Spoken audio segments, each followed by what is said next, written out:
Bismillahirrahmanirrahim. Al-Fatihah hadratin Nabi Muhammad sallallahu alaihi wasallam. Wa khususan sumailahu al-habiban al-rahman al-qas asyadul farih Allah min jadi dan jana wa alayhi wa barakatuhu wa sururihi wa umarihi wa ulumihi wa nafatihi wa ila wahi.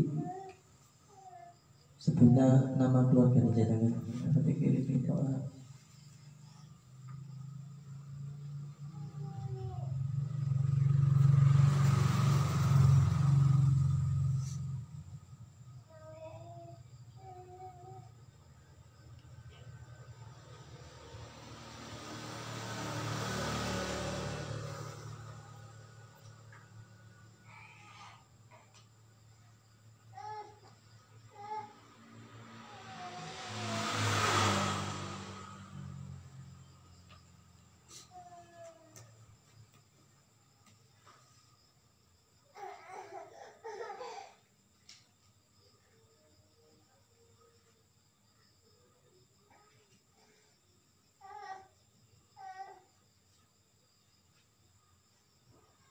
ويغفر له ويرحمه ويجعل درجاته في الجنة بدعاته وبركاته وسره ووالده وعلومه ونفعاته في الدين والدنيا والآخرة. الفاتحة. أعوذ بالله من الشيطان الرجيم. بسم الله الرحمن الرحيم. الحمد لله رب العالمين الرحمن الرحيم مالك يوم الدين. إياك نعبد وإياك نستعين اهدنا الصراط المستقيم صراط الذين أنعمت عليهم غير المغضوب عليهم ولا الضالين. أعوذ بالله من الشيطان الرجيم. أعوذ بالله السميع العليم من الشيطان الرجيم. أعوذ بالله السميع العليم من الشيطان الرجيم. لو أنزلنا هذا القرآن على الجبل لرأيته خاشعا متصدعا من خشية الله. Jadi kalau saya mau baca walau anzalna hadzal Quran, antum kepalanya dipegang. Ini salafun saleh kalau baca Ratibul atas seperti ini. Ya. Kalau orang lain baca Ratibul atas dipegang kepalanya. Pasti ubun-ubun antum dipegang. Paham ya? Ini sanad, thariqah, jalan, tahap pengamalan. Baca Ratibul atas dipegang kepalanya. أعوذ بالله من السميع العليم من الشيطان الرجيم. أعوذ بالله من السميع العليم من الشيطان الرجيم. أعوذ بالله من السميع العليم من الشيطان الرجيم. لو أنزلنا هذا القرآن على جبل لرأيته خاشعا متصدعا من خشية الله وتلك أمثال نضربها للناس لعلهم يتفكرون. والله الذي لا إله إلا هو عالم الغيب والشهادة هو الرحمن الرحيم. والله الذي لا إله إلا هو الملك القدوس السلام المؤمن المحامي الذي يجيك المتكبر سبحان الله عما يشركون. والله ملك الباري مشاور له الأسماء الحسنى يسبح له ما في السماوات في الأرض وهو العزيز الحكيم. أعوذ بالله السميع العليم من الشيطان الرجيم. أعوذ بالله السميع العليم من الشيطان الرجيم. أعوذ بالله السميع العليم من الشيطان الرجيم. أعوذ بكلمات الله من شر ما خلق. أعوذ بكلمات الله من شر ما خلق. أعوذ بكلمات الله من شر ما خلق. بسم الله الذي لا يضر مع اسمه شيء في الأرض ولا في السماء وهو السميع العليم. بسم الله الذي لا يضر مع اسمه شيء في الأرض ولا في السماء وهو السميع العليم. بسم الله الذي لا يضر مع اسمه شيء في الأرض ولا في السماء وهو السميع العليم. بسم الله الرحمن الرحيم. ولا حول ولا قوة إلا بالله العلي العظيم. بسم الله الرحمن الرحيم. ولا حول ولا قوة إلا بالله العلي العظيم. بسم الله الرحمن الرحيم. ولا حول ولا قوة إلا بالله العلي العظيم. بسم الله الرحمن الرحيم. ولا حول ولا قوة إلا بالله العلي العظيم. بسم الله الرحمن الرحيم. ولا حول ولا قوة إلا بالله العلي العظيم. بسم الله الرحمن الرحيم. ولا حول ولا قوة إلا بالله العلي العظيم. بسم الله الرحمن الرحيم. ولا حول ولا قوة إلا بالله العلي العظيم. بسم الله الرحمن الرحيم. ولا حول ولا قوة إلا بالله العلي العظيم. بسم الله الرحمن الرحيم. ولا حول ولا قوة إلا بالله العلي العظيم. بسم الله الرحمن الرحيم. ولا حول ولا قوة إلا بالله العظيم. بسم الله الرحمن الرحيم. ولا حول ولا قوة إلا بالله العلي العظيم. بسم الله الرحمن الرحيم. بسم الله الرحمن الرحيم. بسم الله الرحمن الرحيم. بسم الله توكلنا بالله. بسم الله توكلنا بالله. بسم الله توكلنا بالله. بسم الله توكلنا بالله. بسم الله توكلنا بالله. بسم الله توكلنا بالله. بسم الله آمنا بالله ومن يؤمن بالله لا خوف عليه. بسم الله آمنا بالله ومن يؤمن بالله لا خوف عليه.